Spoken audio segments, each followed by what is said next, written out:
In this guide, I'm going to show you how to install deleted apps on Android phone, best method. This is Aiden from JustBoz, and before we get into this guide, make sure to like the video and subscribe to the channel with all notifications on. It really does help with the channel and it lets us know that you want more content like this, so we greatly appreciate it. If at any point throughout this guide you did have any questions, just ask them down in the comment section below and we can help you out further. I'm going to be doing my best to reply to every single comment down there. First things first, go ahead and open up the Google Play Store and you need to tap your profile icon up in the top right corner.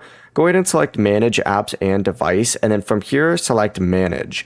Up at the very top, you're going to see your installed filter. Just select this device and choose Not Installed right here. And you're now going to see all of the apps that were previously downloaded with your Google account but are no longer installed on the device. Find whatever app it is that you want to restore, select it, and then hit Install on it again.